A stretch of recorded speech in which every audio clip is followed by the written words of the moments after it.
வெளிப்படுத்தின விசேஷம் அதிகாரம் 16.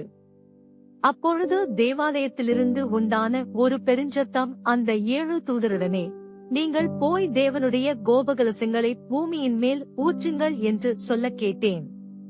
முதலாம் தூதன் போய் தன் கலசத்திலுள்ளதை பூமியின் மேல் ஊற்றினான். உடனே மிருகத்தின் முத்திரையை தரித்தவர்களும் அதன் சொரூபத்தை வணங்குகிறவர்களுமாகிய மனுஷர்களுக்கு பொல்லாத கொடிய புண்ணுண்டாயிற்று. இரண்டாம் தூதன் தன் கலசத்தில் உள்ளதை சமுத்திரத்திலே ஊற்றினான். உடனே அது செத்தவனுடைய இரத்தம் போலாயிற்று.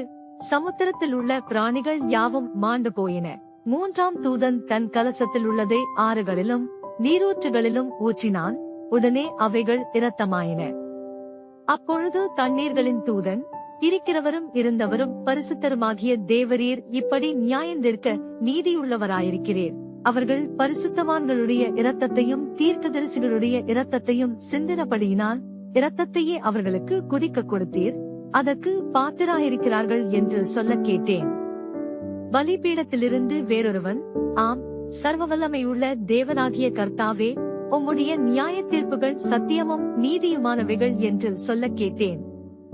நான்காம் தூதன் தன் கலசத்தில் உள்ளதை சூரியன் மேல் ஊற்றினான். தீயினால் மனுஷரை தகிக்கும்படி அதற்கு அதிகாரம் கொடுக்கப்பட்டது. அப்பொழுது மனுஷர்கள் மிகுந்த உஷ்ணத்தினாலே தகிக்கப்பட்டு இந்த வார்த்தைகளை செய்ய அதிகாரமுள்ள தேவனுடைய நாமத்தை தூஷித்தார்களேயல்லாமல் அவரை மகிமைப்படுத்த மனந்திரும்பவில்லை. ஐந்தாம் தூதன் தன் கலசத்தில் உள்ளதை மிருகத்தினுடைய சிங்காசனத்தின் மேல் ஊற்றினான். அப்பொழுது அதன் ராஜ்யம் இருளடைந்தது.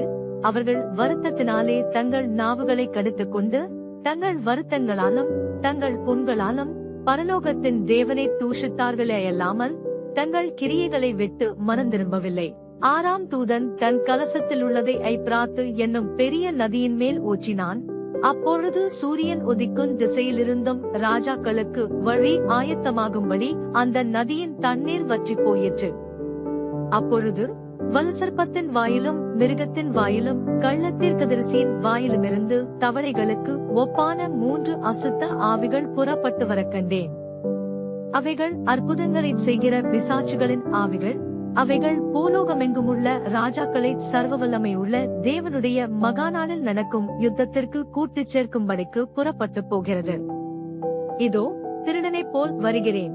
தன் மானம் காணப்படத்தக்கதாக நிர்வாணமாய் நடவாதபடிக்கு விழித்துக் கொண்டு தன் வஸ்திரங்களை காத்துக் கொள்ளுகிறவன் பாக்கியவான். அப்பொழுது எபிரேய பாஷையிலே அர்மகெதோன் எண்ணப்பட்ட இடத்திலே அவர்களை கூட்டிச் சேர்த்தான். ஏழாம் தூதன் தன் கலசத்தில் உள்ளதை ஆகாயத்தில் ஊற்றினான்.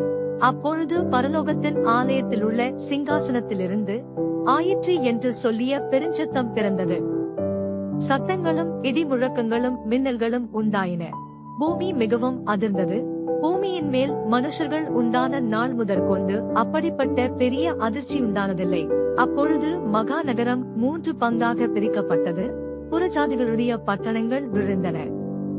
மகா பாபிலோனுக்கு தேவனுடைய உக்கிரமான கோபாக்கினையாகிய மதுவுள்ள பாத்திரத்தை கொடுக்கும்படி அது அவருக்கு முன்பாக நினைப்பூட்டப்பட்டது. தீவுகள் யாவும் அகன்று போயின. பர்வதங்கள் காணப்படாமற் போயின. தாளந்து நிறையான பெரிய கல்மழையும் வானத்திலிருந்து மனுஷர் மேல் விழுந்தது. அந்த கல்மழையினால் உண்டான வாதை நிமித்தம் மனுஷர்கள் தேவனை தூஷித்தார்கள். அந்த வாதை மகா கொடியதாயிருந்தது.